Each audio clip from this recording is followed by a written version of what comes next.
Let's work on this semi-naked floral cake while I tell you my thought process while working on some of these cakes.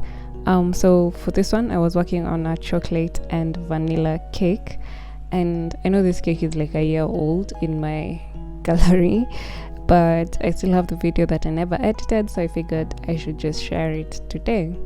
So when I'm doing semi-naked cakes, I like to do 2 coats, and I know most people only do 1, and 1 is always enough.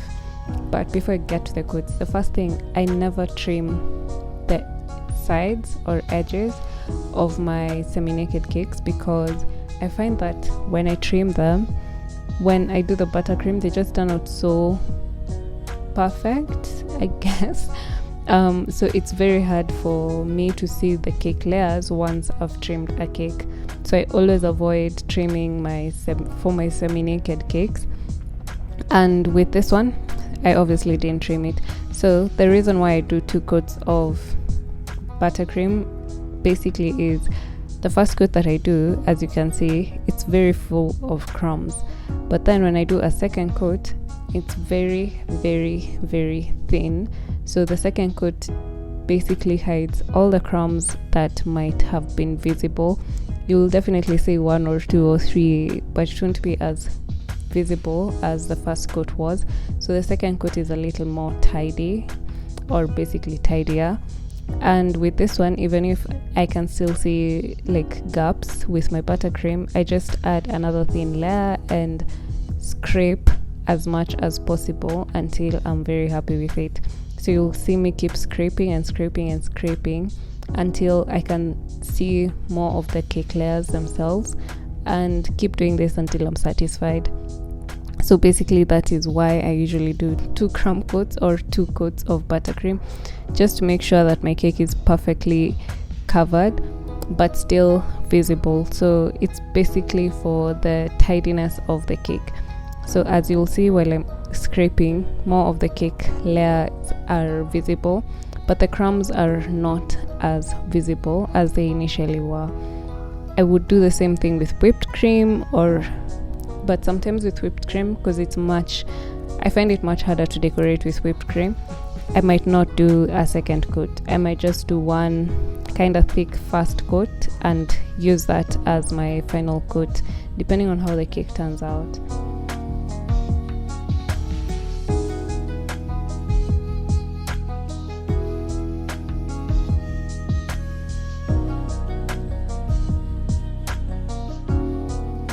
Now, while doing caramel or doing a caramel drip, I swear I personally don't like caramel drips.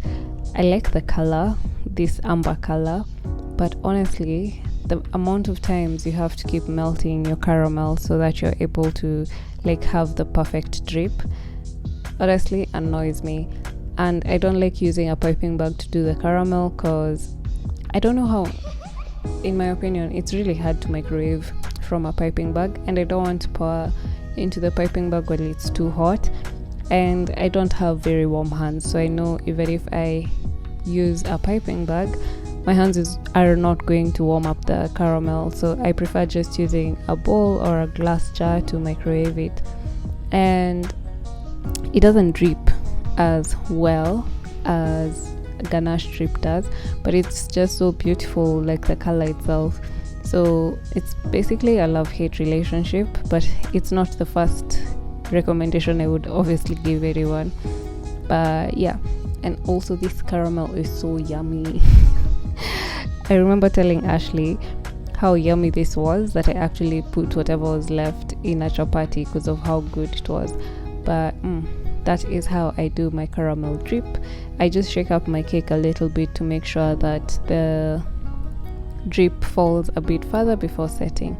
And now this is one of those things I get asked a lot: how do I add fresh flowers to my cakes, considering fresh flowers are not food safe?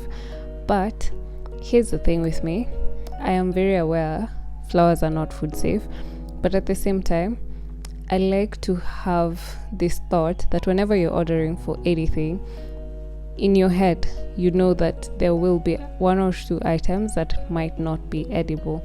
So when a baker tells you do you want sugar flowers or do you want like real roses? If you say real roses, then obviously with the budget and that in mind, you know that the roses are technically not edible. So what I prefer to do is trim off that stem completely and then use a toothpick to put my flowers into the cake.